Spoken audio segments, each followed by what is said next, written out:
Hello and welcome to a short video with some news about an important update on these Mekede and Navifly M-S series Android head units.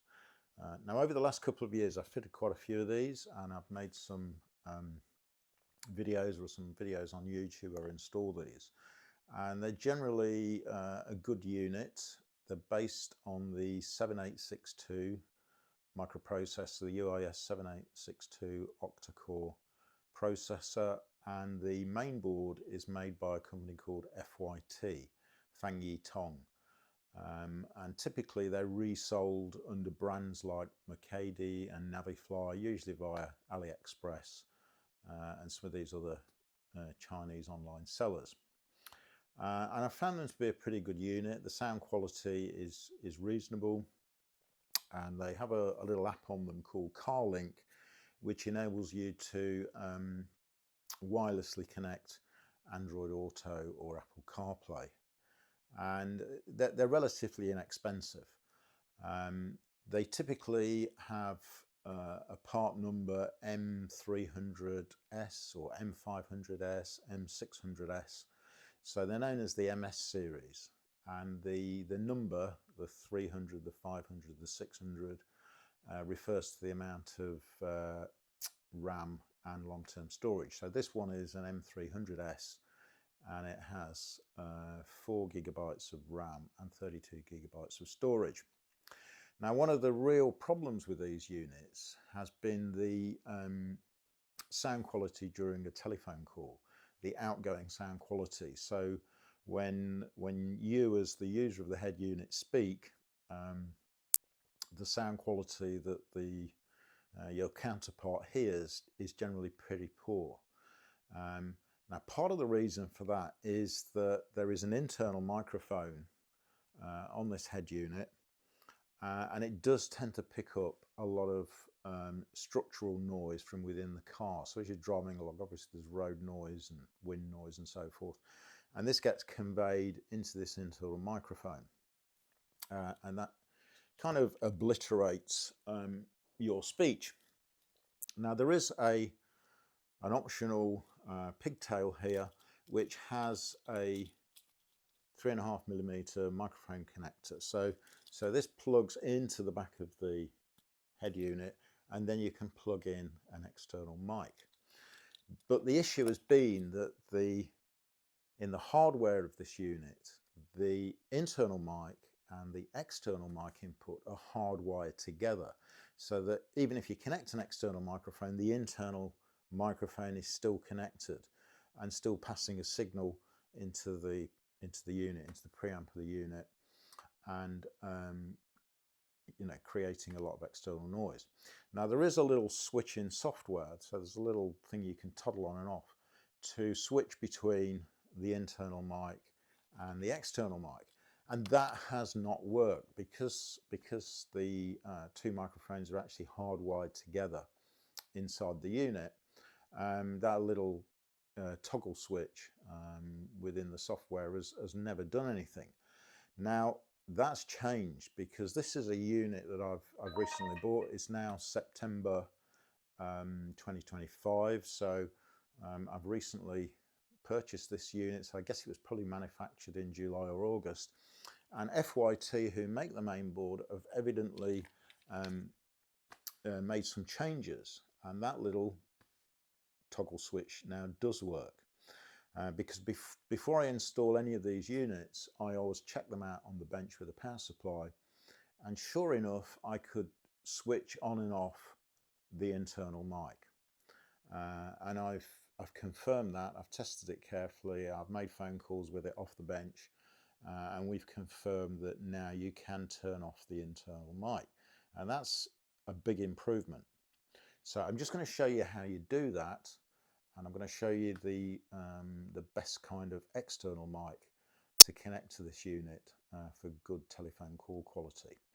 Note that this applies to all of the MS series head units, so they come in 9-inch and 10-inch and so forth, but it doesn't apply to the M200S or the M400S. The M200S and the M400S use a different mainboard, so it doesn't apply to those, but it applies to the 300, the 500, the 600, the 700. I think there's an 800 as well. Anyway, let's power this thing up and I'll show you how to turn off the internal mic. Okay, so I've got the head unit powered up from my bench power supply. To go into the front back mic settings, we need to go into the settings option. Okay, we need to go, we've got a variety of settings we can change down the side here. We need to go into factory, and then we need to enter the factory password 3368, confirm that. And there's a variety of options here. We can change the original car agreement, is a little bit misleading. It actually enables you to turn off things like the radar display in the reversing camera, the parking lines and so forth. Some of these descriptions are a little bit misleading.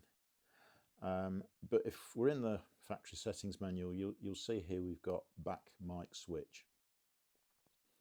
And by default, the front mic is on and the back mic is off. And now I've actually switched it on. You can see there it says on in green. If I touch it again, the back mic is off and we're on the front mic, okay, which is the one on the front panel. So to switch the back mic on, that needs to be green. And the back mic is connected via this top of the screen here. You can see I'm holding the 3.5mm socket, which goes via a pigtail into the head unit. Now, Mekede Navifly, they do give you this external microphone. Looks like a little tiny computer mouse. It's pretty horrendous. I imagine that, you know, it's very, very cheap. It's just a little condenser microphone cartridge inside there. So I recommend getting rid of this and instead using a much better quality microphone. And I've actually made a video about using these Olympus ME52 unidirectional microphone. This is a much better microphone, and you need to mount it somewhere in the car, pointing roughly at the driver, and top of the steering column cowl, bottom of the rear view mirror, top of the A post, and it will radically improve the quality of your phone calls. So I recommend getting one of these.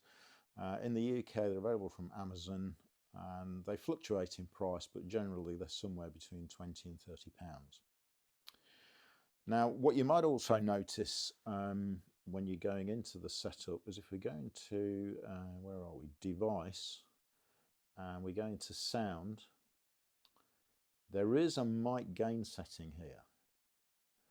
Okay, and you can adjust the mic gain between 1 and 7.